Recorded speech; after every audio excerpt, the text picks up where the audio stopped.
the guy did make this point as well. It wasn't just the software or even the professional services kind of expertise. It was the marketing expertise and the business knowledge of how to reach that part of the market, because they're set up to go and to go in at the enterprise level and try and sell a 3,000 license sale. But then again, Barclay, you'd argue that they should have had that experience from SDE and also from the Force.com. But I think that's the point, though, isn't it? Yeah.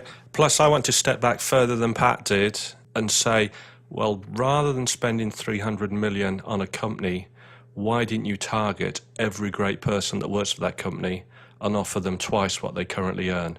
It probably would have been cheaper. Yeah, but you don't get the customers then. You got the customers and the expertise and the tool sets are almost an incidental, but you're getting the whole package, I suppose. Generally, though, these things don't work, do they? I mean, people buy a small organisation to get access to their people, and those people end up voting with their feet over the next few months or the next year at least. And, big culture always wins out over small culture, doesn't it? Well, did anyone see the rather inventive piece of marketing by Manage Engine? Did anyone see the cartoon they posted? I did. Yeah. I'll put a link in the show notes, but essentially they were saying, have you had this experience before when they bought Magic? Magic customers were left high and dry.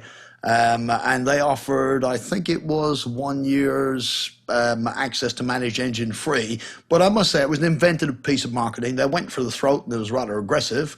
And it'd be interesting to see if it works. Very aggressive. Yeah, it was very aggressive, but it'd be interesting to see if it works. They're not the only one either, but... No. Guys, I mean, there's another strand to this. There are people saying this is actually the start of a generic shake-up in the market. Any thoughts on that? It's a difficult one. I think everybody's saying, everybody that I talked to have been saying that, seem to think that, that there will be casualties or mergers or some lines will just disappear. And given the actual size of the market anyway, I think we've all known for a long time that there are probably too many products and too many vendors trying to do the same thing. So I think it is the start of that, and with all the kind of changes that we talk about regularly anyway, it's inevitable that some will fall by the wayside. I don't know what you think, Stephen. You get all the briefings, so you should. Yeah, I remember writing in 2009 that it needed it,